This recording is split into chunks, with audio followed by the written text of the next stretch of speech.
Before we get started, we wanted to thank Liberty Mutual Surety for sponsoring this episode of Let's Get Surety. Liberty Mutual Surety provides contract and commercial bonds for all size companies and contractors around the world. Liberty Mutual is here for you today, tomorrow, together. For more information on Liberty Mutual's breadth of surety products and solutions, visit www.libertymutualsurety.com. Now on to our show. You're listening to Let's Get Surety. Let me hear your bonding talk with Kat Shamapande. Hey everyone, it's Kat Shamapande. Thanks so much for joining us for this episode of Let's Get Surety. Got with me today my co-host, Mark McCallum, CEO of NASBP. Hey Mark, thanks for being on.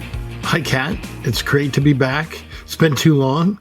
I know. We got a good topic and I'm really looking forward to plumbing the depths of that topic. Yeah, we're talking about marketing and B2B marketing with an AI framework, how AI can help us with that marketing. So to do that, we've got with us Andy Crestodina, co-founder, chief marketing officer for Orbit Media. Hey, Andy, thanks for being on. Hi, Kat. Hi, Mark. Thanks for having me. This will be fun. It's great to have you on. And I know marketing, and we're in a relationship-driven business here in Surety. So marketing is important. But sometimes we think of it more as those one-on-one interactions and not always that marketing can or relationships can start before we even meet that person in person. That's right. Or the relationship led to a website visit where the person went to confirm like what you do in life. So it's supportive, it's confirmational. It may not be the primary method for creating demand, but it's a thing. And we're going to get into some pretty useful methods, I think, here. And you can use AI to help you with this. So you're not out there on your own. Is that right, Andy? That's right. This is an amazing era for marketing because it's possible to do things that I couldn't have. I've done digital for 24 years. And it is so fun to see the points of view, to create a simulated member of the target audience, to have it look at things like pages. You can even use AI to audit your LinkedIn page. You mentioned relationships. And so these are all fair game today. This should be a fun conversation. Well, I know LinkedIn is something our members use all the time. So I'd really like to dive into that LinkedIn page and how AI can help me. I mean, I don't have a background in marketing, nor do a lot of our members. They're, busy working on surety bonds. So any help that they can have in making sure their LinkedIn pages are the best they can be, I'm sure that'd be helpful. What do you think, Mark? Oh, absolutely. Hey, I'd just love to know how to use AI in a useful way and get those efficiency gains that I know there must be out there. I'm unfortunately one of those LinkedIn folks who created the profile and probably never touched it since. So probably not a paragon of the right way to use LinkedIn. So I need all the advice I can get. Understandable. You're not alone. There are lots of people that pay very little attention to LinkedIn. But I think it's totally worth emphasizing because if I hear about you, if someone says, hey, you should talk to Mark McCallum, what do I do next? I'd probably go look for you. What ranks in search for Mark McCallum? It's going to be your LinkedIn profile. Right. And if I look at that and there's a mismatch between the word of mouth I just got and the profile I landed on, that's not helpful to you. So LinkedIn is just kind of in the middle of all of our personal brands. And this is 100% a category where personal branding and reputation matter a lot. Yeah, absolutely. Yeah. You had mentioned that you can use AI to almost give you that perspective, a counter perspective. What do you mean by that? Yeah, there's this one big trick. There's one huge unlock that I think makes a big difference. And and I think without doing this, AI is mostly not great. It's going to sound fancy, but it's simpler than it sounds. Okay. You first go to AI and you say, make for me a persona of my ideal buyer.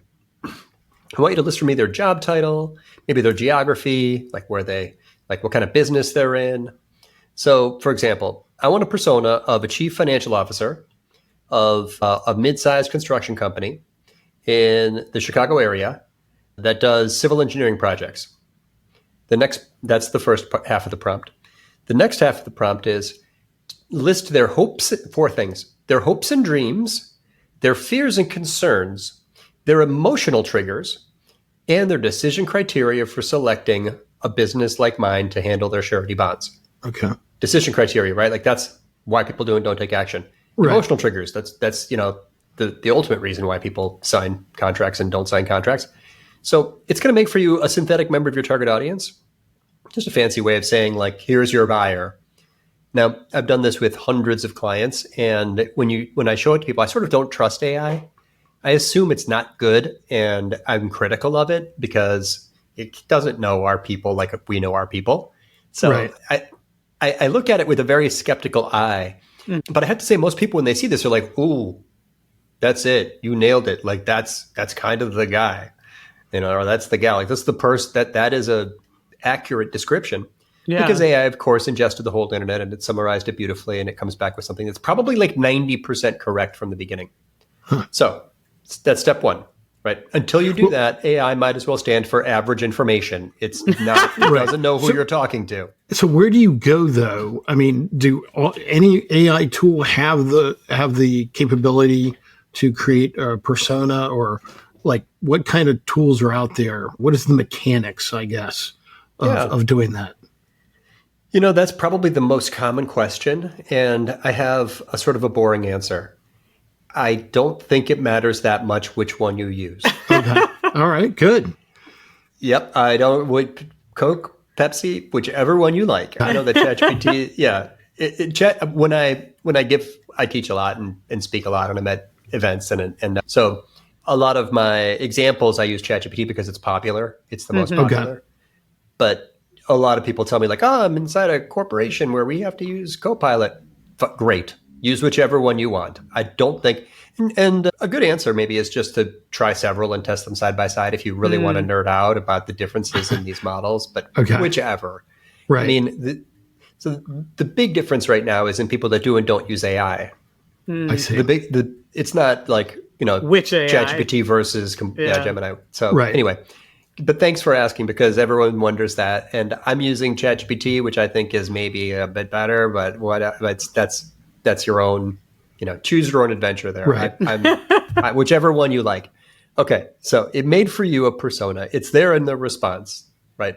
If you want to rewind, you can hear or transcribe, or we can put in show notes that prompt. Now you're going to copy and paste that out of that into a Word doc, a PDF, some way to make that a separate file. Okay. Now, the next thing so that's the visitor, that's the viewer of your LinkedIn profile. This is your next prospect. The next thing we need to do is to give AI your LinkedIn profile. Now, this is a bit of a problem now because social media is like, companies like LinkedIn don't really want AI to be like scraping everything all the time and, ingesting all of their, their own data about us. So my best method for doing this is to take a full page screenshot of your LinkedIn profile. Before you do that, you want to go down and expand all the little sections. You want it to grab everything it can. Even if you just do a screen capture of like the top part of the page, you'll still get some interesting insights. But the full page screenshot, there are free tools for this. If you're a Chrome user, which I'm on Chrome right now, one's called Go Full Page.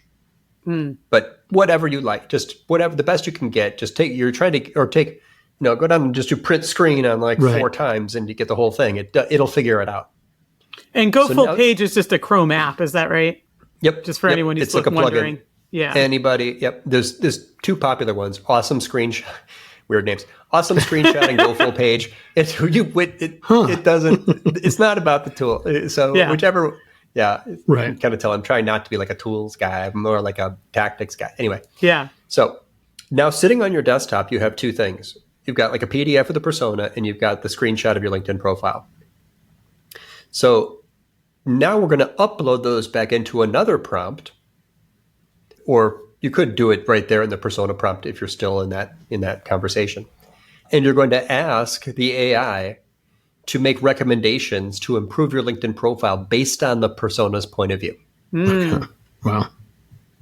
Just like, and this is prompt 101.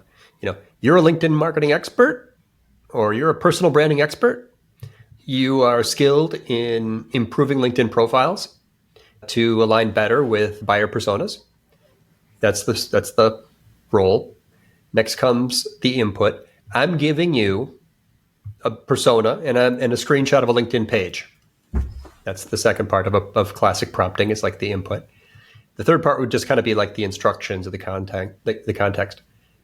Recommend 11 changes, improvements, fixes, edits to this page, to this LinkedIn profile to better align with the persona that views it, right? With my ideal client, with my potential buyer, with my next prospect.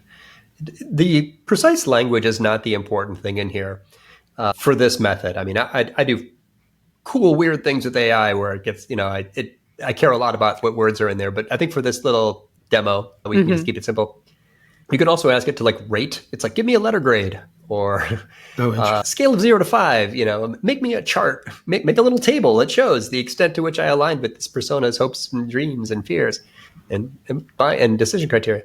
Anyway, the idea is just that you're going to upload these things to AI and then have a little conversation with it and ask it to give you feedback. That's kind of it. 2 caveats. One is that to upload things to AI, you often need the paid account, whichever tool you use. The paid accounts for most AI tools are like it's like $20. I recommend spending $20 on this technology. I think it is 1,000% worth it. I don't know why you try to save $20 on this. I mean, of all the places to cut back, this is not it. It's not one. You're probably spending more than that on some weird streaming service you forgot about 2 years ago. Very true. Yeah, go look at your credit card bill. Cancel one of those weird, Hulu that you haven't watched in 3 years, and then it's already paid for itself. Yeah, it's like, or one fewer cocktail. I mean, cocktails are like $15 these days. I don't know what happened. Okay, so now you're going to give these things to AI. You're going to give it the thing that you want, and you can do this for anything, but we're just doing LinkedIn. Give it the thing that you want the point of view on, and you're going to give it the person with that point of view. The next thing that comes back, and it comes back instantly, it will tell you all the little ways in which there was a mismatch between the person you're trying to impress's expectations and the words you wrote on that page. Okay. This is like, just do this like once a year, or once in your life. Just do this. Like, you don't need to. This is not most people haven't edited their LinkedIn profile in forever. So what it's going to do is it'll come back and say like, this. It's going to give you a bunch of little ways, from the headline to the about section to the company description. And the recommendations are often fantastic. For example, you failed to mention how many bonds you write a year, how many bonds you've done in your lifetime, what type of companies you do this for, what how you help people with the process, or how you're supporting their bids, the ways in which, because it knows the persona. So it's not generic. This is not average information. This is targeted. So, and then almost magically, it probably will immediately recommend or offer to rewrite your LinkedIn profile for you. It seems like you could, because you typically will have a variety of audiences, right? Right. Sure. For your LinkedIn. So you could run different personas and then get the recommendations and find parse different it from gaps. there, right? Do you see that happening? You could. I do this mostly for web pages, which we can also talk about, not for LinkedIn profiles. And for that reason, I sort of want the AI to generate for me a composite persona of a bunch of different types of visitors. Okay. Because these LinkedIn profiles and website homepages have to speak to many different target audiences. Right. So this is not this is not the normal use of a persona. Normally the persona is kind of a drill down with like demographics, and you give it a name, and you and there's talk about it in multiple meetings. personas in those Yeah, cases and usually. you look at them separately, which makes sense for other uses for personas. But for here, I think just having a composite persona. So I don't mind a bit when it comes back and gives me a persona with like 6 job titles. If those are the 6 job titles, obviously one person doesn't do all those different jobs. Right. But if those are the 6 types of people who visit this page, it will give me the perspective of them all. Right. Wow. That's very useful. Really, it's a composite persona for an audit of a marketing asset, such as a LinkedIn profile. So when it's done, like you're going to have ideas for those changes. And I want to encourage everyone listening to feel free to disregard 2/3 of its advice. So everything it says is not. No, it's not correct. we're not trying what about accuracy? Andy, I heard it hallucinates. Yeah. Okay. But if we're just doing audits, do we really care? Like, I'm not looking for perfect accuracy. I just want a point of view. So that's my case for staying involved. Let's not, drink all the Kool-Aid here. We don't really trust, Right. We don't have to trust it. We're not trying to make it perfect. Don't spend an hour polishing the persona unless you plan to use this thing every day. But that whole round trip, I'd say 10 minutes, maybe not even 10 minutes. Wow. If you count the copying and pasting of the words of the sentences you liked into your new edited profile, you might spend half an hour on this. And then your personal branding just improved forever after. Every word of mouth referral just got warmer forever after. Even LinkedIn meetings these days, like, everyone has, you're in a LinkedIn meeting, you see names under people's boxes, and you're in a browser, right? So people look each other up continuously. Like it's the, right. So yes, I think this is worth it. It's a useful method. Well, and one thing you mentioned when you're putting the question into ChatGPT is that you were telling ChatGPT who you wanted it to be as well, so that they were experienced in marketing and reviewing LinkedIn. Is that important when you're putting those prompts in, to tell the AI tool who you want it to be for the purposes of that search?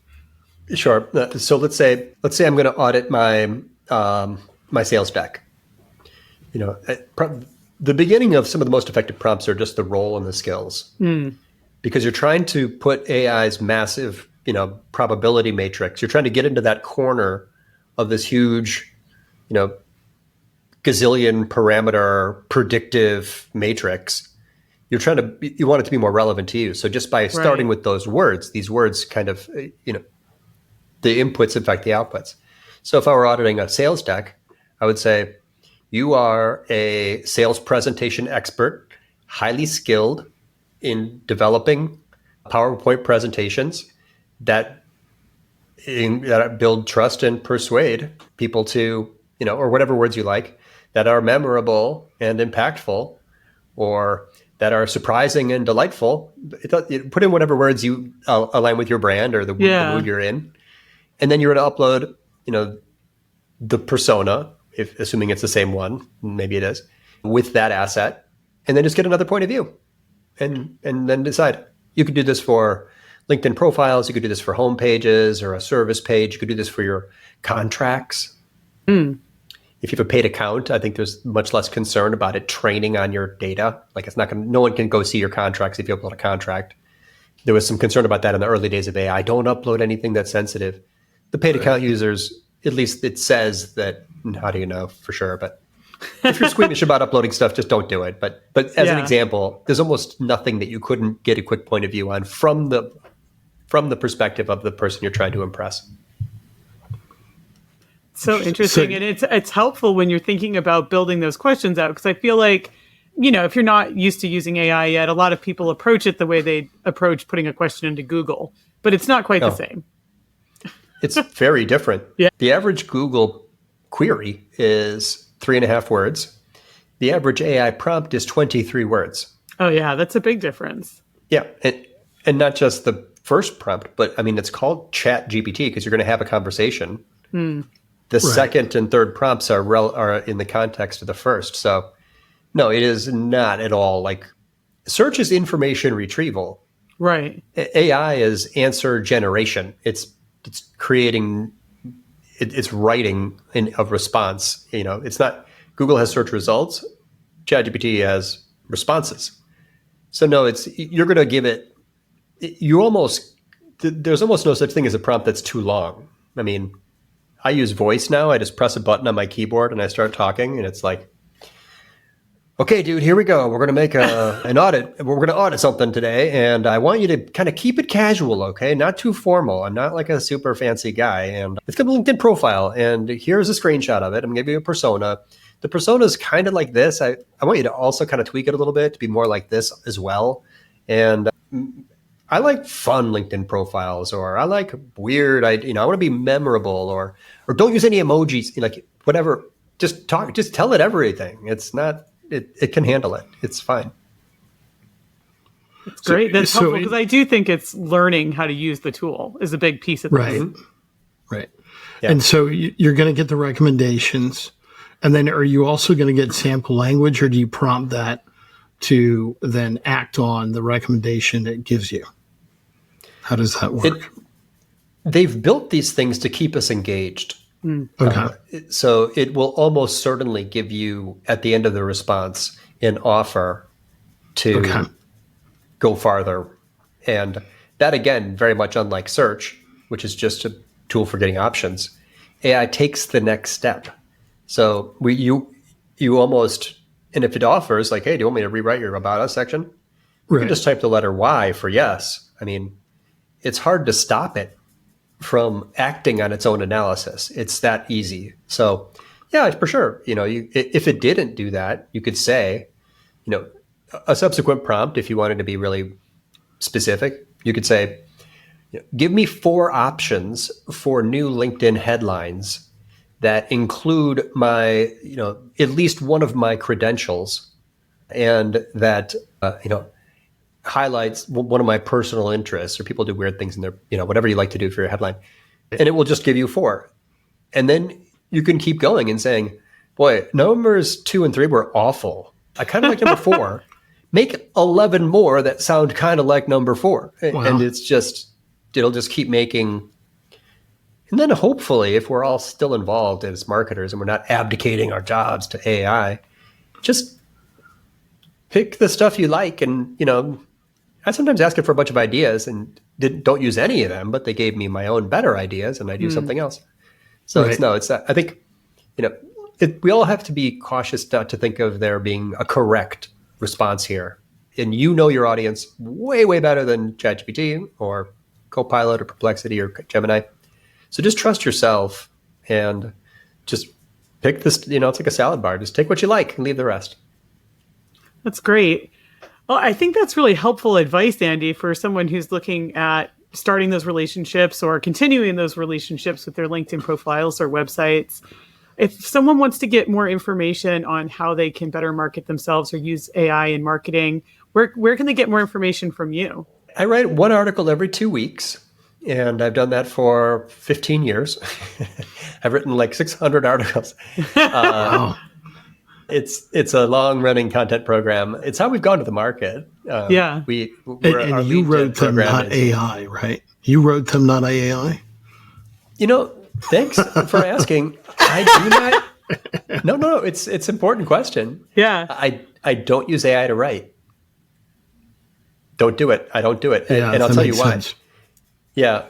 The attributes of a high-performing content marketing article, let's just say article, they are highly structured with lots of formatting and bullets and subheads and bolding and they're interconnected. They've got internal links.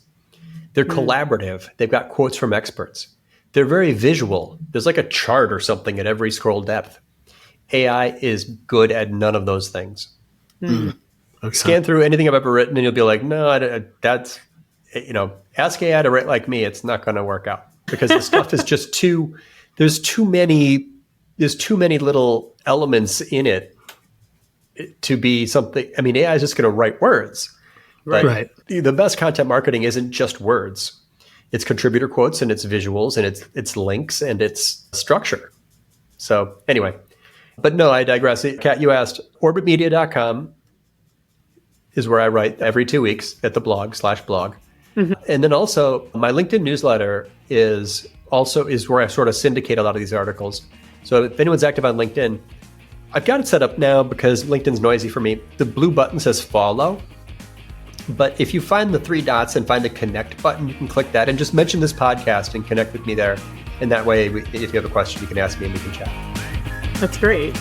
Well, thank you, Andy, for being on with us today and sharing some information on how we can improve our LinkedIn profiles and use AI to help us do that. Anytime. This was fun. Thank you.